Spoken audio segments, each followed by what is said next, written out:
But are you telling me 10K might not be for everyone? It is not for everyone. What is up, everybody? How you living? No putts given. Tony and Chris. Tony is centering himself right now, both on the screen and his aura or whatever. Some such. Yeah, Some all right. such thing. Lydia I Ko. love Lydia. I love Lydia. I say that every time we talk about Lydia. I She's know, the best. but So so she wins the AIG Women's Open at the home of golf. If that's not cool enough, right? It's her first major title in 8 years, gives her 3 majors. that to me is amazing. Like it just feels like with everything she won early in her career, I was like, really? That's only 3? It felt like 8. I know, and you see some of the pictures, like again when she was like 12, right? Like it seems like she's been around for like 30 years. And maybe she has, but She'd do like a video with Callaway very early on with like crocodiles or alligators or something. I mean, it was like 100 years ago. And Look it up, then I'm sure. and then a couple weeks ago in Paris at the Olympics, wins gold medal. That gets her the last qualifying point she needed to get into the Hall of Fame. And then backs it up a couple weeks later with this win. And she, I mean, kind of weird to say it, but kind of one of the elder statesmen on the LPGA circuit. So there are all these younger players, up and coming players. There's again talk of her potentially retiring, stepping away from the competitive game at some point, maybe even in the near future. That's what she always said, right?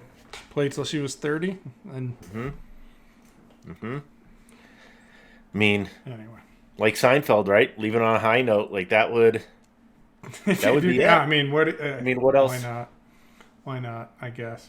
Little quick shout out to Castle Pines Golf Club, where the BMW was this weekend. Keegan Bradley, last man in, last man on the course, wins it. What? Ryder Cup captain. That's what you're supposed to do. Go out, show people how it's done. What? Let's go with that. 50th person. I mean, literally last man in the field ends up winning the tournament. Now he's 4th or whatever in the standings that nobody cares about in the PGA Tour's greatest net event of all time, the Tour Championship. Don't get me started on that. But shout out to Keegan Bradley, man. I mean, gets snubbed for the Ryder Cup. Everybody got to see that lived out on Netflix stuff. Got kicked out of the boys club or whatever. Now gets named Ryder Cup captain. Gets in, barely, wins the event. How good of a story is that compared to all the stories this year on the PGA Tour? Is that the best story on the PGA Tour? I think Scotty getting arrested in the morning on his way to compete in a major is probably the story, but that's not a bad one. I mean, solid number 2. Keegan, the things I love about Keegan, he is so damn passionate. I think he kind of plays golf like I feel like. You can tell he loves it. He's like, I don't know, he's a really easy guy for me to root for. You can tell it means a lot to him. I like how he goes about it. His finickiness and kind of mannerisms and things drive me a little nuts at times. But man, I love the energy with which he plays golf. So way to go, Keegan. It's pretty impressive. But we have equipment to talk about, Tony. Enough of this people that are way better at the game than we'll ever be stuff. Can we talk about some equipment? Let's do that. That'll be fun. Okay. Let's start with Mizuno. Okay. From the land of irons that I love to play. We had a new offering come out last week. This is JPX 925 Hot Metal. So start big and let's dive in. What is this? Why should I care? This to me, like this is one of, in my estimation anyway, one of the most, you can almost call it shocking stories in the golf world. Golf equipment world, excuse me, because you've got Mizuno, which for decades, arguably even a century, if you go back like at that story I wrote, a few years ago about kind of the history of Mizuno. Like this is a 100-year-old golf company, right? Really known in most recent times for its players irons, like MP Series, Mizuno Pro Series, and then trying to remember, like 919, right? Was the first hot metal, I believe. And now here we are coming out the 2025 line, and it is the best-selling franchise in the Mizuno iron lineup.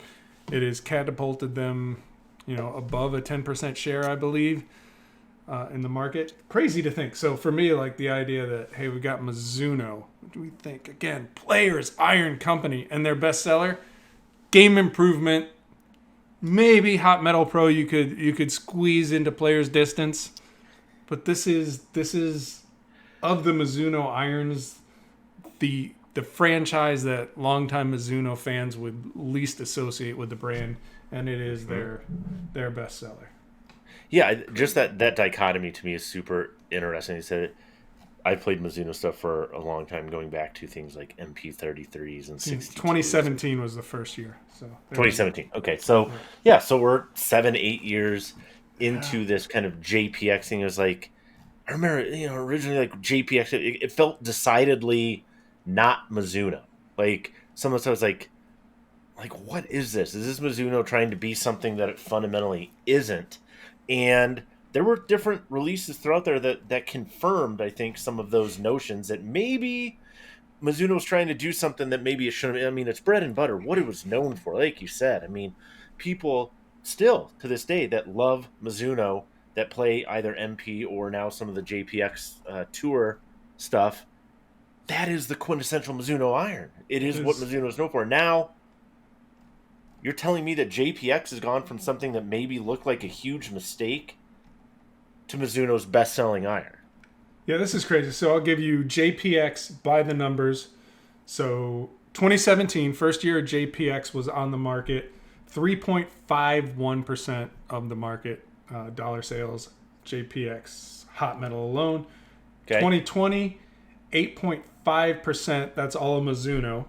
2023, 12.5% market share in the iron category, 9.71 coming from JPX, and 7.19% of the market is hot metal alone. So, wow. I mean, there you go. Said simply, right? 7 of 12% is JPX is hot metal. Yes, it's hot metal, not just JPX. Hot metal. So yeah, this JPX you said was almost 10%. I mean, yeah, as much as we look at the MP line and drool and love it and lust after it and want to play it, if we're going to say, hey, what is the true flagship of the Mizuno line? Where do they make their money?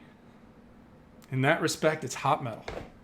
That's great. So knowing that, as this is shit, and no doubt that Mizuno has seen this shift happen, incrementally, what did they do in 925 that is going to separate it from 923? Like, how did they? I mean, again, this is one of those things where you like, really?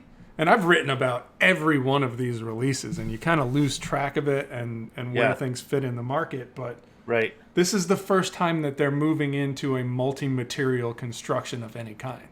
So this has basically been a single piece forging, single piece casting for the whole of its lifespan. And even with that, what you might call very basic construction, it's been a really strong performer. Mm-hmm. Now they're adding, tungsten and mixing materials and things like that, and getting, as you would expect, a little more speed for it. So just a little bit better performing iron. And yeah, and it's interesting to me. I haven't spent any time with these really, but we had Ian TXG / Club Champion Canada on last week, and he was I would say raving about them, right? Absolutely. He said first few hits was like, pulled him out of the box and looked at him and kind of went, oh no, this is... Yeah, I get that for sure. I get that piece. And then put a ball down, took some swings and said, ooh, I think they got it right. I mean, the proof's always in the testing, in the performance, but what... And we see that, right? So often a new product comes out and the response is, oh, it's ugly, it doesn't look like I want it to, whatever, and then... Right. It's funny how that kind of stuff dissipates when you get them in your hands and start hitting them. Well, I mean, maybe somebody can help me out with this too, because I get how important certain things are, the way that a club looks, no doubt. But to me, let's talk about irons for a second. If we're going to get aesthetic about it, the look to me that is most important is the one at address. But people go, oh, it's this color in the badging, or it's this in the cavity. Oh, the cavity looks way too busy, or it's this. Okay. Yeah. But how, like, I'm not, when I'm actually playing, the things that I really care about is how it looks, when I put the club on the ground, I set up behind it. How does it frame the ball? What does it look like? How thin's the top line? Blah, blah, blah. All these things that we talk about shaping and how Callaway got a little bit better with shaping on some irons and things. So much of that was in the address position. It wasn't about how much. What's that badge look like? Yeah. Yeah. Where does it say? And again, tungsten? it's one of these things where, there's more color. If you go back to past iterations of hot metal, and especially kind of the middle standard, if you will, like they've kept them really clean. Mm-hmm. And the reason they've added the color in the badging, that I think is a good bit of where the complaining is coming from, and maybe the JPX kind of on the toe, but they did it to make it easier for fitters to identify when they're trying to pull them out of bags and things like that. So it's one of those things where maybe you sacrifice a little bit of cosmetic for real world usability for the people you trust to sell them. I get it, but at the same time, like you said, who cares really? Yeah. I mean, at the end of the day, I prefer a cleaner cavity and a cleaner overall look just in general, but if everything else is great about it, I mean, I'm not going to let some color in the badging and go, oof. Yep, that's why I'm not going to buy it. No way. What expectations do you think Mizuno has for 925? If they've done this incremental thing, and now you're telling me that almost 10% of the category is owned by Mizuno's JPX line. So they're over 10% when you include MP. 7% roughly, whatever, is just hot metal alone. What's a reasonable expectation for them? I mean, so like I said, 12.5% now, creeping up on 10% with JPX. I think, I don't know what the expectation. I think if long term, right, not tomorrow, but call it 2-3 years from now, if they could get really close to 15%. I mean, I think that would be an absolutely massive win for Mizuno. Again, it's not a big company. If you look, for example, in the driver space, it's 3 or 4 companies that are 90-ish%. I'd have to sit down and look at the most recent. Four gets you to 90 in metalwoods pretty quickly, right? Right. So, if you can, as a smaller brand, even in a category where, I struggle to think of Mizuno as a stronger brand, if you could get to 15%, that would be huge. That would be massive. Mm-hmm. I like it, Mizuno. I like what you're doing. The other thing worth a quick mention here, so they do have the option of adding a fly high hybrid to the set. If you want to go again in the longer, what they used to call DLRs, right? Direct long iron replacements. Mm-hmm.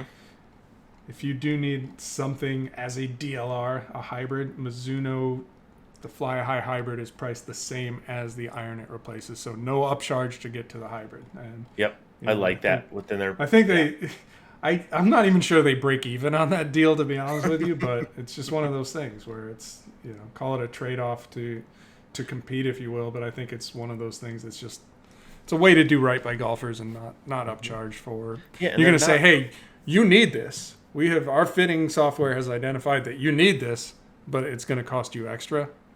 They don't do that, so that's awesome too. No, I like it. Overall, it's a friendly price point. Like you said, the performance is generally, no doubt, been there. So this is going to be an interesting, one to watch on the Mizuno side as well. I know they're excited about it. I saw this come over, Tony. Dave wrote an article about this last week. The PXG Alan Parsons Project putter. Not actually what it is. I don't know who Alan is. I've not met Alan. It's Bob's brother, right? Did you? I don't know if you went frame by frame, but there's like a video of their website showing their robotic testing machine that they use, their sophisticated version of the revealer. All right, so this PXG Allen putter, this is going to fit in the category that I'm going to call no torque, zero torque. Lab adjacent. Let's just call it lab adjacent. Lab adjacent. It's lab adjacent. So we're talking. This is a burgeoning category, right, people? So forever, and we all do. A lot of putters, like traditional putters, toe hang, face balanced, right? When you hold that putter, here, I'll grab one of these. Here's an old putter I haven't heard of for a while, royalty putters. I've never heard of royalty putters. Yeah, I know. So, right, when we talk toe hang, so right, you have putters that if they hold like this, face balanced, like the face is literally balanced points up. A lot of mallets, most mallets. This one has a ton of toe hang. Right? So you talk somebody like here, 4 o'clock, 5 o'clock. This one's, maybe 5:30, something like that. We're not talking about those putters. We're talking about putters that do what? What is this putter supposed to do for golfers, Tony? Help me. I think they do nothing, right? They don't turn and they don't twist, and they just kind of they do nothing. They just they're along for the ride. The whole point, my understanding, they let you be you. You do. Let's go with that. My understanding, is so. And again, I'm throwing a lot of terms in here because I think that kind of simplifies it for right now. No torque, zero torque. You'll see some that say, toe up designs. The point is that you want, the theory here, right, is you want the putter to stay square to your target or square to your stroke, your path, with minimal or no manipulation. Right? That's the idea. Like you said, Lab Golf, they have their device called the Revealer, which, as far as I understand, isn't like a standardized piece of equipment in the golf industry. I don't think it's like something like a stimp meter or something like that, but it is a device. And Lab uses it to show how their putter technology works. PXG had their kind of version of it, right, that they use. They had a couple of videos, kind of going alongside the launch of this Allen putter. But what do you make of all of this, Tony? Like, what? Yeah, there's a few things I take away. First, it has to be said, this is by no small measure a validation of what Lab has been doing for years. Right. And I say that fully aware that this is not going to be the only PXG will not be the only brand that enters the space in the coming months. There's at least 3 others that we're aware of. We know at least 3, maybe 4, possibly more. Right. So this idea of a zero torque design to some extent is now becoming mainstream. Mm-hmm. And what that means for Lab is maybe a deeper discussion for another day. But this is, by every sensible measure, a validation of what they've been doing for, a decade, give or take, plus. I don't know the dates off my head. I just know they've been at it. Yeah, really gotten hot. We've seen the guys just slamming us in the comment section for about that long. And I think it's interesting. You and I had a call several months ago with another industry guy who shall remain nameless, whose company does produce putters. Yep. And he was kind of intrigued by it, and his thing was like, I just wonder if there's a way to do that in something that looks more conventional. Right. Because that's kind of the Lab thing, is the shapes are bold, aggressive, whatever you want to call them, non-standard. I mean, a lot of ways to phrase it depending on whether or not you love them or hate them, I get. And so his is like, could you do it in something more conventional? And certainly this is PXG, again, with a Lab-adjacent model that is certainly kind of a more standard shape. Would you agree with that? I would agree with that. Yeah, and I think that's and it got me thinking a little bit about this. She was like, yes, no doubt. Number one, people don't run with or use other ideas as inspiration, or however you want to term it. Adjacent, inspiring, whatever, if they're not good, right? You never copied off. This is a bad idea. Let's take it. You never copied off the dumb kid in calc class, right? That didn't happen. So when they copied your homework or wanted you to be in their group project or whatever, huge validation. Probably doesn't always feel good to see somebody take, maybe what you think are your designs and try to use them for their own gain or whatever the case is. But I mean, that's kind of part of the industry. How much is a traditional looking or something that looks more traditional important to other companies' approach, because for me, I think part of the unique aspect of what Lab is that they do look so different now, right? Like, it's what people designated or, really honed in on is, how bizarre looking or different they were. No doubt they have different designs and things, but you can love them, you can hate them. People know what a Tesla Cybertruck looks like, right? I happen to think they're uglier than sin, but Ridiculous. Anyway, yeah. but to the degree that people associate this type of putter with a certain look, right now Lab owns that. That is so. But it's been their biggest selling point, but also their biggest pain point. That's what you see the resistance. You don't.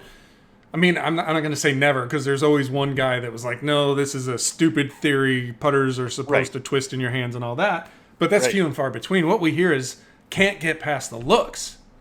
Right. And you're not going to get, I don't think, just because of the way, the hosel alignments have to be for this zero torque approach to work, you're not going to get to something that looks like a true answer, right? You're not going to get this in a plumber's neck.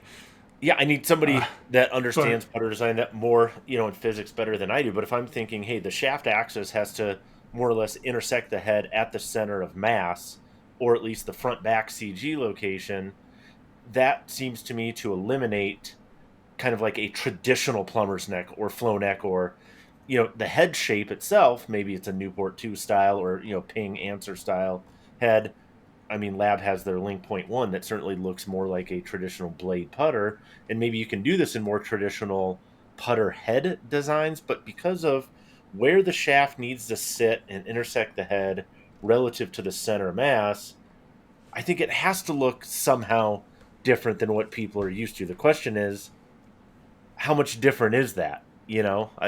And that's where I think we're going to see these other designs from other companies, and people take their shot at it. Like you said, PXG took their shot at it, or their first shot at it, and and I would guess they'll one of the things that PXG has traditionally done is offer each head in a variety of hosel configurations, and so that becomes an interesting part of this too. Is does this expand now if you have a shape that you really love? Do you love a PXG Mustang, for example? Can I get a Mustang butt, right? Or the blackjack butt? You play the blackjack, or you play the dagger, or whatever, and are there going to be opportunities for that? Again, it does. Yeah. I think Lab will always have a place as the original, but it like we said, we've known, right? This one actually caught us a little bit by surprise when they said it was coming, but we know about the others that are coming. And so, like, this is the emerging space in the putter category. Yep. And it may very well come down to who can achieve zero torque or near zero torque. I think Dave said he put one of these in a revealer. Yes, Dave has a revealer. Dave Wolf, our putter guy, has his own version. Reasons. Because of he's Dave. Because Dave.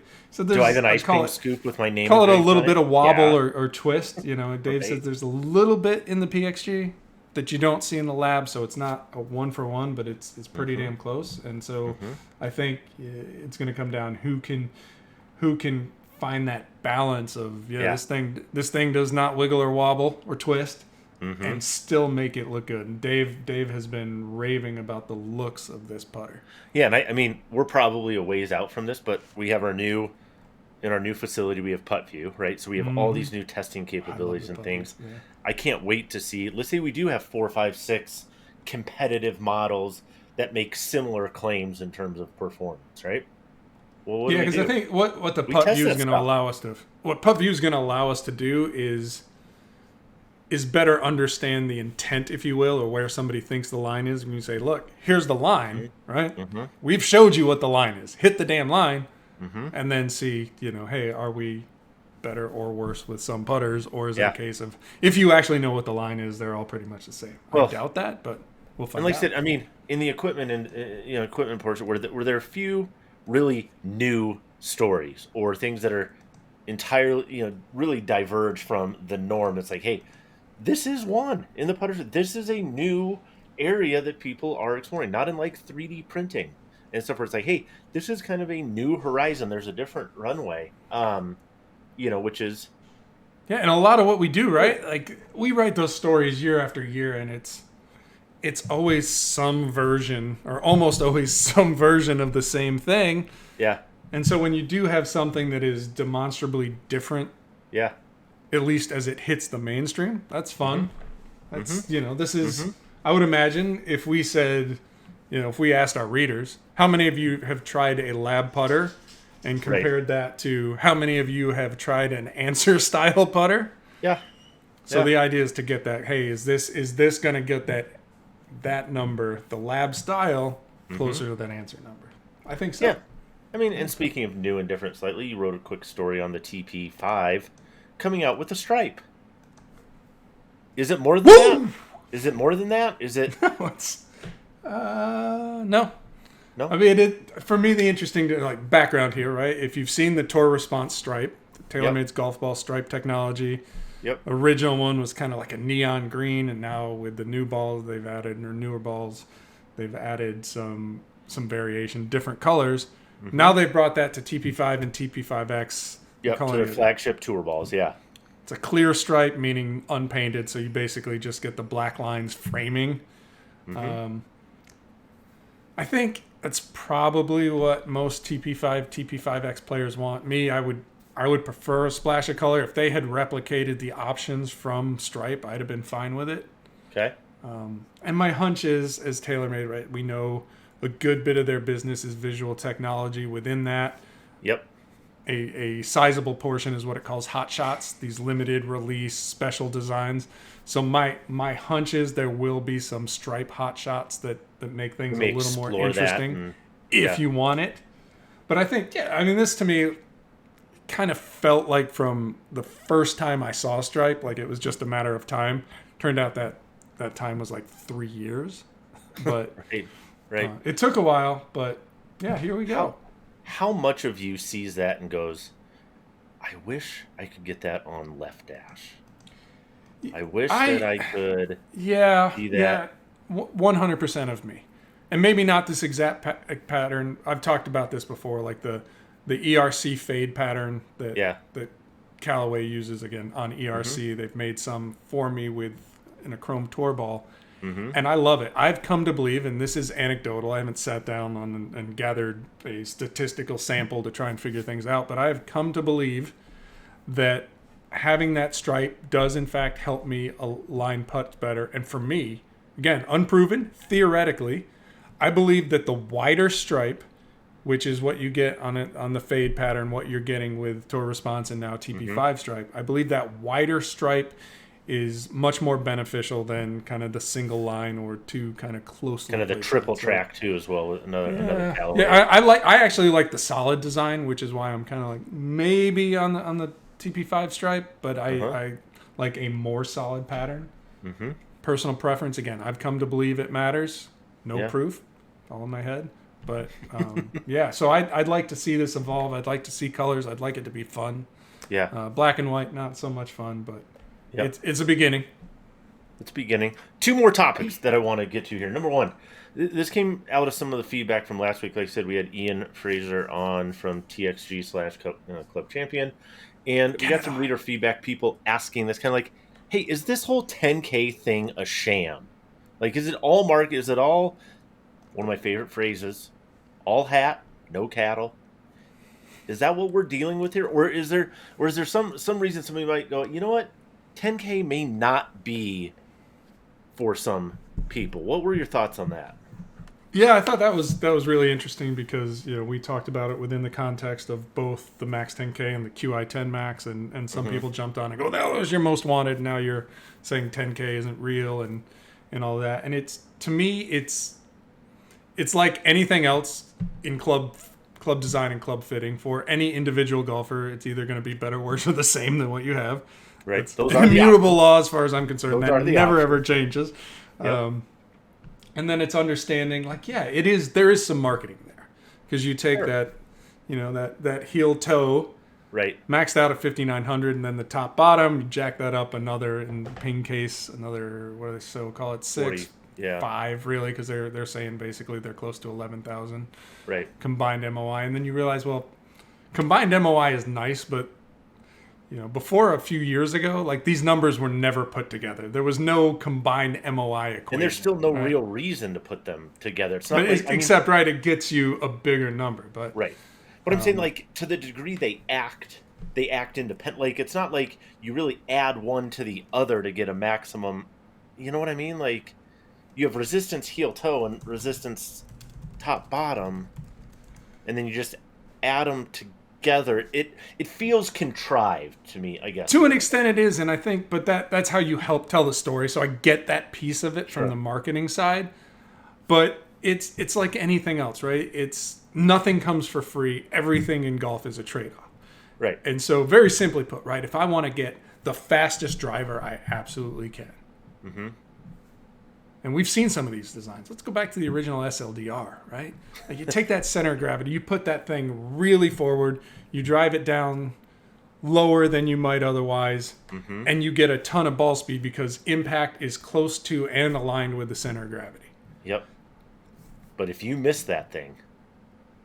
I think I want to say, don't quote me on this, but I believe that driver, looking at MOI in the heel direction, was sub 4,000. So, which is really, really conventionally unforgiving.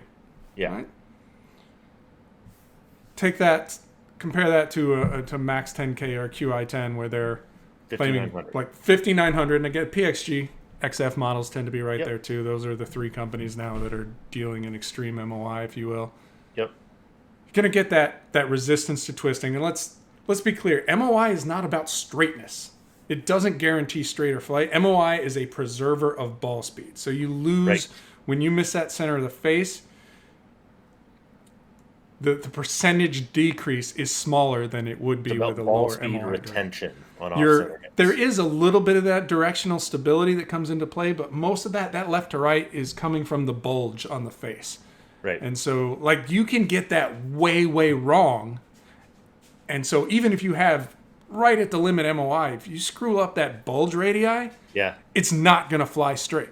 No. So it's also, to an extent, decoupling the idea of forgiveness as straightness versus forgiveness as ball speed retention, because MOI is that ball speed retention primarily. And what is, so let me ask you this. And so the trade-off that we're getting to, you move that CG back, you're going to get higher launch, which may not be ideal. And one of the dirty little secrets in golf, for all the talk of loft jacking with irons, that's you get overt loft jacking with irons, right? They tell you, hey, this pitching wedge, hey baby, 41 degrees. This is a 43-degree pitching wedge. It is overt. With drivers, you get covert loft jacking, where they say, this is a 9.5 degree or a 9-degree driver. Actual loft is 8.25. Why? Because we put that CG all the way back.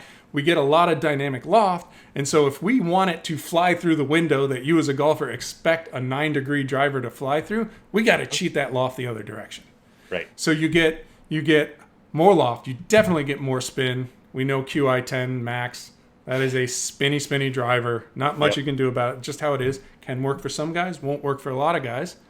And then the other trade-off that seldom gets talked about is that you kind of have, with the weighting and the aerodynamic penalties, a lot of golfers, myself included, you take that max MOI maxed out design with your center of gravity in the back, I'm going to swing it slower. And in some cases, there's testing head-to-head, 2 to 3 miles an hour slower. So, if I'm losing that speed out of the gate, I don't care how much I'm retaining because I gave it up before I even swung the club.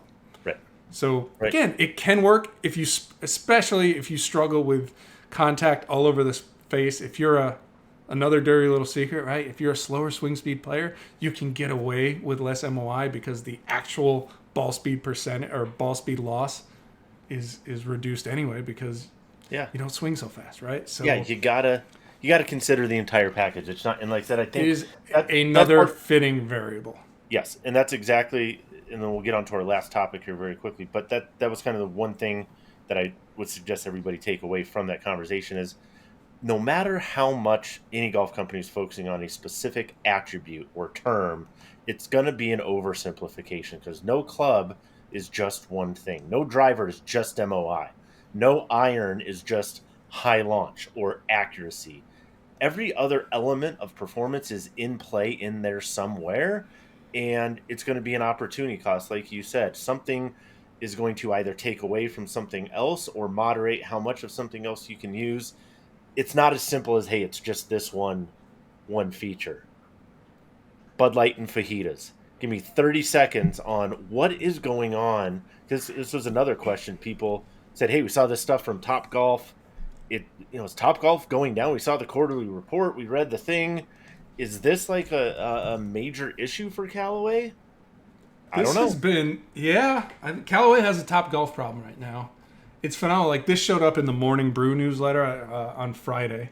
And the thing that stuck out, like, we've been hearing this, right? Topgolf is struggling, and you have, for whatever reason, we can speculate. My working theory, I'll say this, right? For its entire existence or a good run, right? Topgolf was billed as the next big thing. Right. And then it became the big thing. Mm-hmm. And I think that's telling because through the course of history, the reason why there's always the next big thing is because everybody got bored with the last big thing. And I think that's part of it. At some point, like, all right, I've done this 3, 4, 5, half a dozen times. Yep. That's problematic. I think the increase and the acceleration in the availability, openings of indoor golf facilities, the Bunker is a chain we have around here. Callaway's invested in 5-iron golf, where you have like these premium indoor X-golf facilities. Simulator golf replacing what is a kind of like video game target golf at Topgolf. So a more realistic golf environment where you still can eat your Bud Light or drink your Bud Light and fajitas. Right. So that's problematic. People have talked about the cost, the fact that none of the golf balls have dimples on them is something we've heard, and I think that's probably as much to do with the launch stack factory burning to the ground as anything else. Mm-hmm. Just a lot of problems, and just fundamentally not making money like it used to, and obviously Callaway is tied to that. I mean, they are big time. Top it's golf. Not like this is a chunk. The name of the company is Topgolf Callaway. Right. So I mean, and it's to the point, right, where a Raymond James analyst named Joseph Altobello basically issued a sell recommendation, so like just dump. Mm-hmm. So we shall see. But does this have anything to do with Callaway equipment? Like, if I only cared about golf because I cared about golf equipment and stuff like this, it shouldn't, but it does, because this is a publicly traded company, and that has ramifications. As ridiculous as it sounds to me, given how successful Chip Brewer has been with the core golf brand, like there is chatter of a shakeup. Like, hey, maybe it's time to replace Chip, and that's. And I've been hearing that kind of noise for almost a year now, and it's one of those things that makes you wonder. It's like, the rest looks pretty good. The golf equipment is better, in my opinion, than it's been in a while. I think it's trending in an awesome direction. Right, and I would say with the better player, which has been the black hole in Callaway's market share and demographics, Callaway is more credible with that player than it's been in a long time. Yeah, so and I think they're going to make just more one of those strides things where to advance that. Yeah. Yeah, so we'll see. We'll see. Man, all these things. People, you have questions. Ask us. Post them. Things you love, things you hate. Ever been to the Penn State Creamery? Let me know. What was your favorite flavor? I got Happy Joy. Until next time, we out.